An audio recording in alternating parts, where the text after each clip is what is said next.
Hallo, herzlich willkommen auch in dieser Woche bei Bricina. Vor 2 Wochen hatte ich bereits PCX-Modelle vorgestellt. Wir bekamen viele Zuschriften, das war klasse, mach weiter so. Wir hören natürlich auf Sie, deshalb hier gleich die nächste Neuheit von PCX.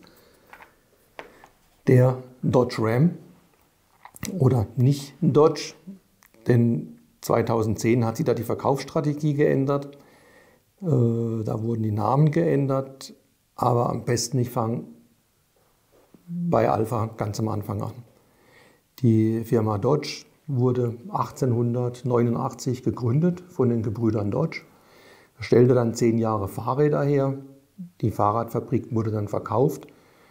Man sah im Automobil eine große Chance und hat sich auf Bauteile für Fahrzeuge spezialisiert. Man wurde Zulieferer von Oldsmobile oder von Ford. Und 1914 fand man das Thema dann so spannend, dass man sich selbst an ein eigenes Fahrzeug herangetraut hat und das erste Fahrzeug gebaut hat. Man war von Anfang an recht erfolgreich bis zum Jahr 1920. In diesem Jahr starben beide Brüder Dodge und die Firma wurde weitergeführt und 1928 dann letztendlich an Chrysler verkauft.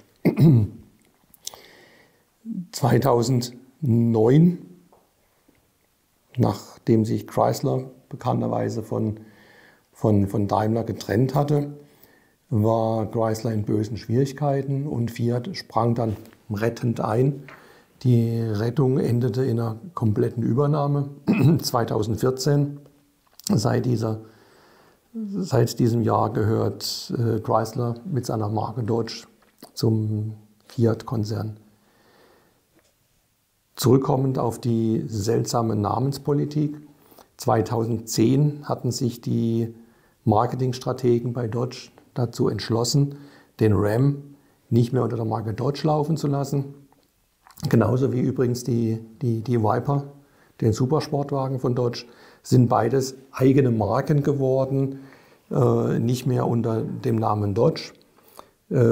Was es gebracht hat, was es bringen sollte, dem einen erschließt sich es vielleicht, mir jedenfalls nicht. Aber ist ein wichtiges Kriterium, weil auf diesen Fahrzeugen steht nicht mehr der Name Dodge.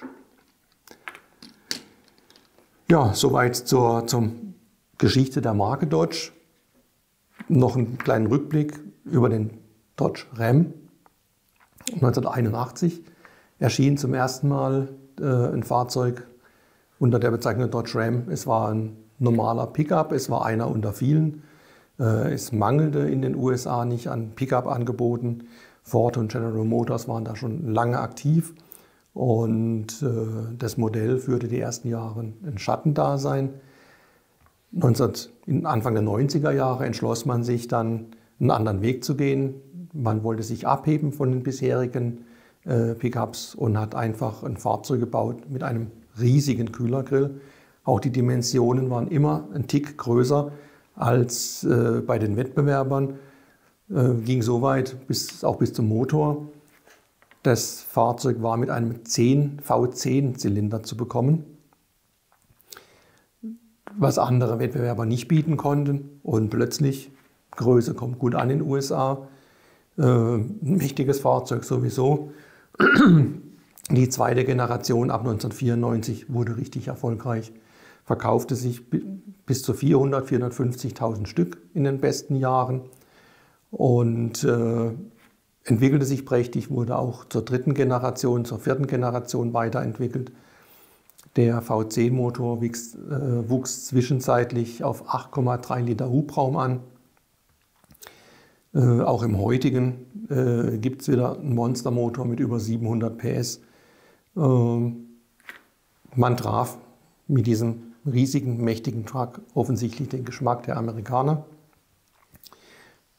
In Europa sind die Dodge oder Ram oder Viper Modelle seit den letzten Jahren nicht mehr zu bekommen, zumindest nicht offiziell. Fiat hat den Vertrieb nach Europa komplett eingestellt. Wenn auf der Straße Dodge Ram uns begegnet, dann ist es ein Grauimport. Und da gibt es einige. Ja, wir haben hier die 5. Generation mittlerweile vor uns. Das ist die aktuelle Version. Ist seit 4-5 Jahren auf dem Markt, diese Generation.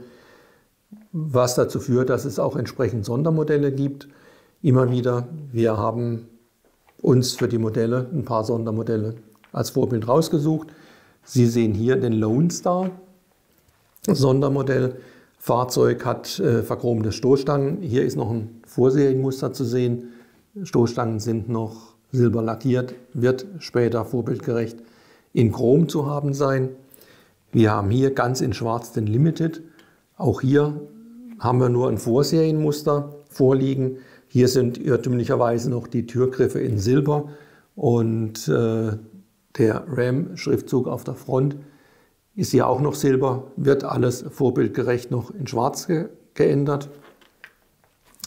Wir haben hier in Weiß das Sondermodell des Rebels, der Rebell. Er trägt als Sondermodell einen anderen Kühlergrill. Auch das haben wir umgesetzt. Sie sehen es hier genau. Ich hoffe, man kann das in der Kamera gut erkennen. Ja. Ja, am besten kann man die beiden vergleichen. Da ist der Grill silber abgesetzt. Die beiden Grills haben wir gemacht. Sie sehen hier auch noch Seiteneinstiege unter den Türen, die wir mitentwickelt haben, die bei einigen Varianten zu haben sind. Wir haben natürlich, wie das sich für PCX gehört, 2 verschiedene Felgentypen. Sie sehen, wir haben hier jede Menge Vielfalt vor uns bei diesen Modellen. Auch hier sehen Sie ein mit einem amerikanischen Blaulichtbalken. Dieses Fahrzeug ist vorbildgerecht. Es fährt bei Alpha Robotics in Vechta in der Werksfeuerwehr, ist aber dort auch im Einsatz, wenn Not am Mann ist, bei der örtlichen Feuerwehr. Ein sehr bekanntes Fahrzeug, geht durch viele Foren. Freut uns, dass wir so ein tolles Vorbild haben, was wir umsetzen können. So, Sie hatten jetzt den kleinen Vorschau auf den Dodge Ram. Ich hoffe, Sie haben viel Neues erfahren zur Geschichte des Ram oder zur Geschichte von Dodge. Freut mich, dass Sie dabei waren, zugehört haben und verabschiede mich. Bis zur nächsten Woche. Tschüss.